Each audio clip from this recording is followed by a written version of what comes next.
The silent threat. The Galactic Council chamber hung suspended in the void between stars, its crystalline structure capturing the light of 1,000 distant suns.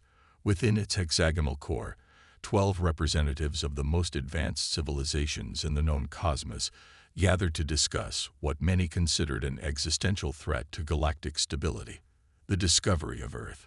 High Counselor Vex Moore, a being composed of interlinked fields of pure energy, pulsed with concern as the evidence unfolded before the assembled dignitaries. Our long-range observation shows a species advancing at an unprecedented rate. In less than 10,000 cycles, they have progressed from simple tool use to rudimentary space exploration. This acceleration curve is disturbing.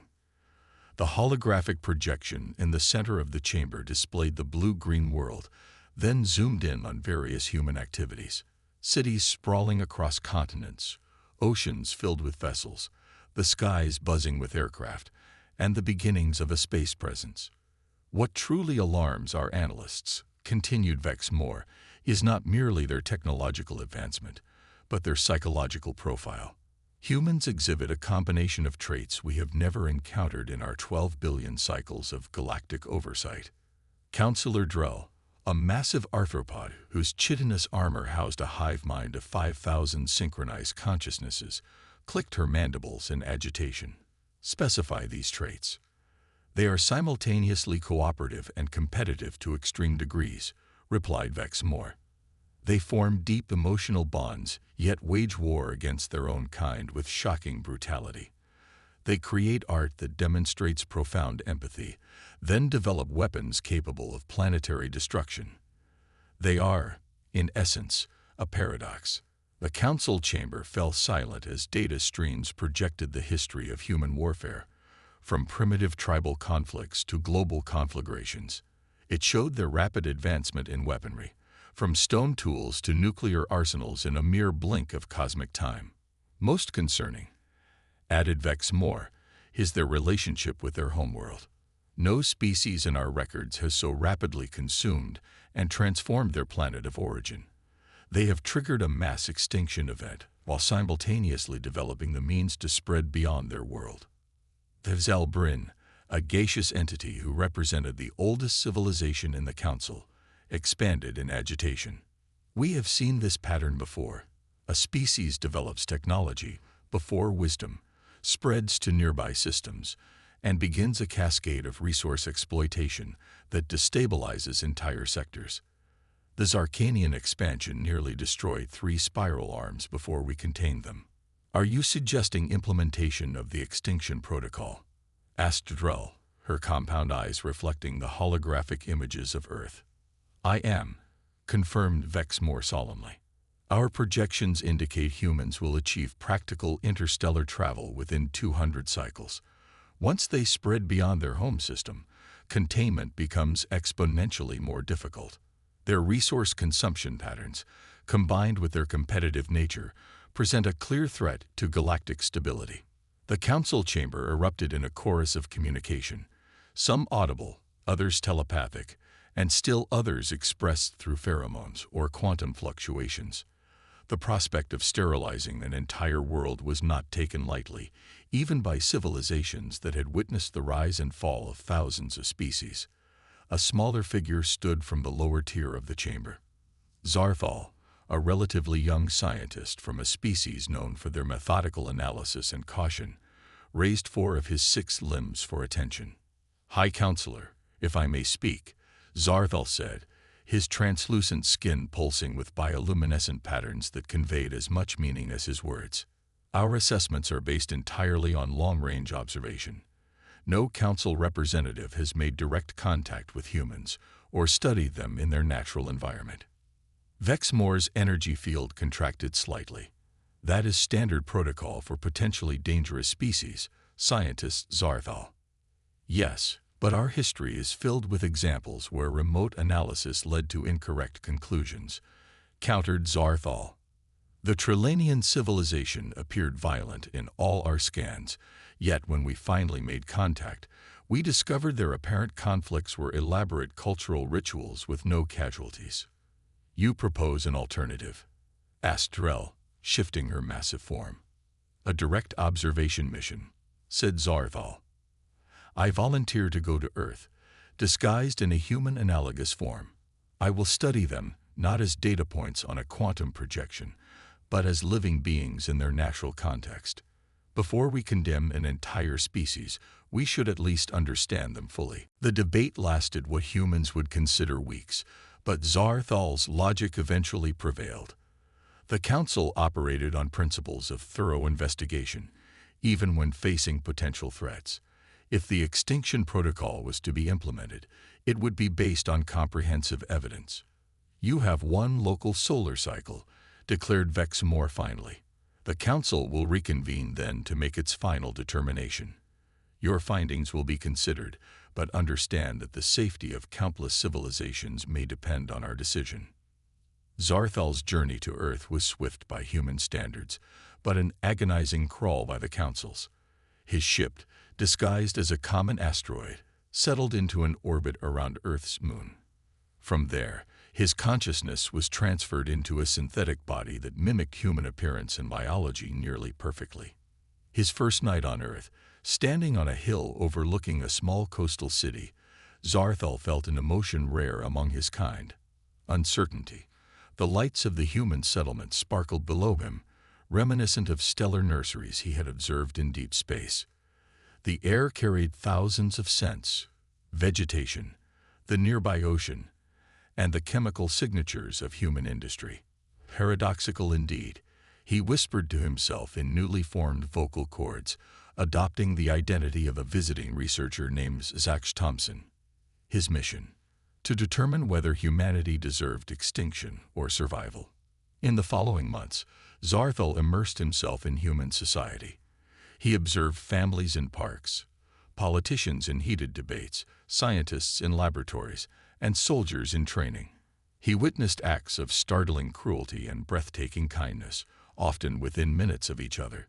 He saw humans fight over trivial matters, then unite instantly when facing a common threat.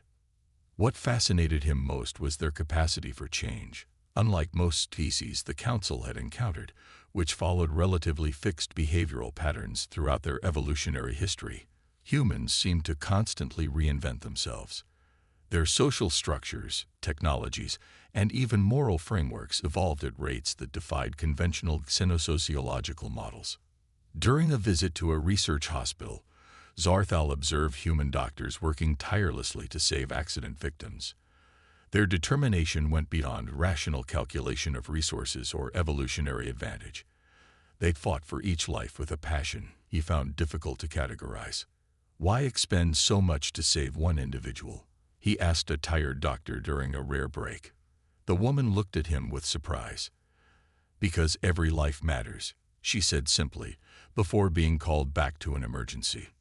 This concept, intrinsic value in individual existence, was rare among spacefaring civilizations, most of which evolved toward more collective consciousness, or at least subordinated individual welfare to species advancement.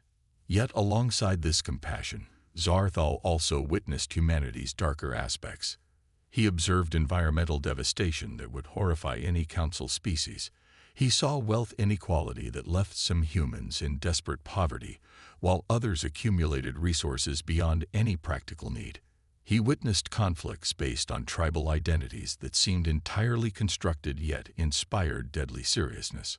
As his time on Earth grew shorter, Zarthal compiled his observations with increasing urgency. The Council would reconvene soon, and the decision they would make weighed heavily on him. His people prided themselves on objectivity, but he found himself hoping to discover some definitive quality that would spare humans from extinction. One evening, 6 months into his mission, Zarthal sat in a small apartment he had rented, surrounded by notes, recordings, and artifacts of human culture.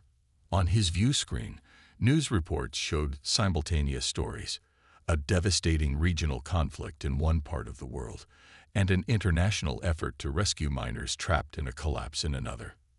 How can they be both? He wondered aloud. How can the same species that creates such suffering also demonstrate such dedication to preserving life? His communication device pulsed, a signal from the Council. They were reconvening earlier than planned. A preliminary vote had been taken, and the majority favored implementation of the extinction protocol. Zarthal had 3 days to present his findings and potentially change their decision. His synthetic heart, an unnecessary but complete feature of his human disguise, beat faster as he realized the time for observation was over. Now, he would have to make the case for humanity's survival, a case he wasn't entirely convinced of himself. The final verdict. The Galactic Council chamber felt colder than Zarthal remembered as he stood before the assembled representatives. His time on Earth had changed him in ways he was still processing. The synthetic body he had worn had been designed to simulate human sensory experiences completely, and those experiences had left their mark on his consciousness.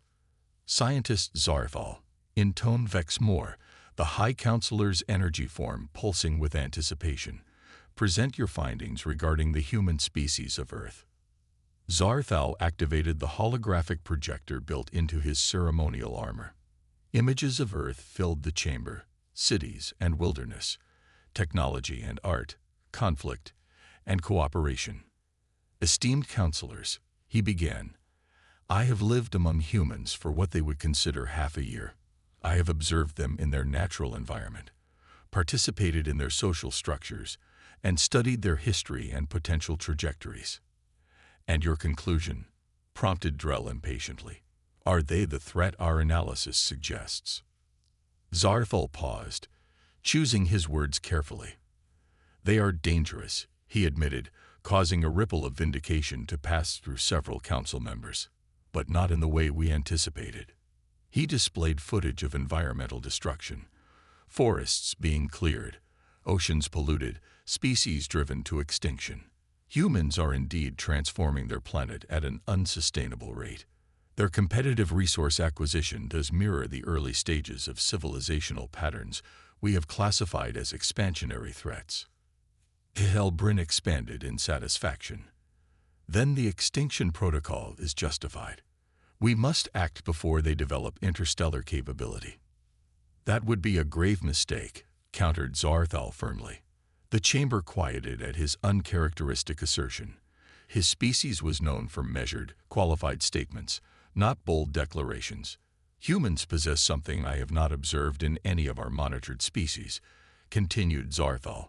They have an unprecedented capacity for adaptation, not merely biological, but psychological, social, and ethical. He displayed new images, solar farms spreading across once barren deserts, reforestation projects, coral reef restoration efforts. Even as some humans destroy, others rebuild. They are not monolithic in their behaviors or beliefs. They argue constantly about their own nature and the correct path forward. Internal disagreement is hardly unique, noted Drell dismissively. At this scale and speed, it is, insisted Zarthal. Most species follow relatively fixed ethical and behavioral patterns. Once they reach technological maturity, humans continue to reinvent their ethical frameworks as rapidly as they advance their technology. He showed footage of human history, societies that once accepted slavery later rejecting it, cultures that practiced human sacrifice evolving toward human rights, nations that warred for centuries forming peaceful unions. Their capacity for moral evolution is unmatched in our records, said Zarthal, and it is accelerating alongside their technological development. Vex More's energy field fluctuated skeptically. You believe they will resolve their destructive tendencies before they spread them beyond their world.